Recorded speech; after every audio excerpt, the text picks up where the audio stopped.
Ала тоодон ааламга үн салган залкар жазуучу кыргыздын сыймыгы Чыңгыз Айтматов 1928 жылы 12 декабрда Талас облусунун Шекер айылында кызматкердин үй-бүлөсүндө жарык дүйнөгө келген.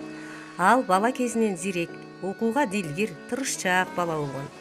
Улуу ата мекендик согуш эпкини тийген өз айылында 14 жашынан салык жыйноочу, поштоочу болуп иштөө аны чоң адамдардай ой жүгүртүп, алар сыяктуу сүйлөөгө үйрөттү. Бирок болочок жазуучу айылдан эң керектүү түгөнбөс теманы тапты. Турмуштун сабагын алды. Кийин жогорку окуу жайларда окуду.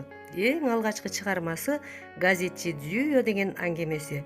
Окуган кесиби зоотехник болсо да көркөм сөзгө ынактыгы аны адабият майданына жетеледи. Ушинтип окурмандардын жүрөгүнөн түнөк тапкан эң мыкты чыгармалары биринин артынан бири жарала берди.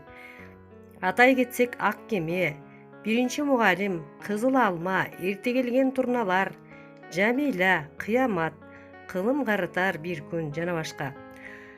Анын чыгармалары 150дөн ашык тилге которулуп, бир эле кыргыз эмес, бүтүндөй дүйнө эли сүйүп окуйт. Анткени ал өз чыгармаларында кантип чыныгы адам болуу керек, кантип табиятты сактоо керек деген сыяктуу эң керектүү маселелерди камтыган, жөнөкөй жатык тил менен жеткиликтүү кылып жазган.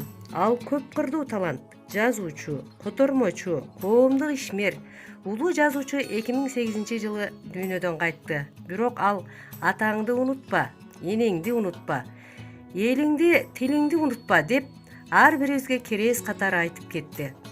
Анын чыгармалары кылымды карытып, жазуучунун экинчи өмүрү болуп жашай берет. Ал көтөргөн маңкурттануу маселесин алалык. Бул кылымда маңкурт болуу нагыз бакыт саналып, ийгиликтей, акыл иштей элге жатат таралып, атпай журтту бул илдетте сактап калса болобу. 3-4 казак кыргызыңдын бири маңкурт оболу. Жеткен жери ушулбу? Элдин канча кылым жол жүрүп, маңкурт эмес башчы көрсө таң калчу болду журт.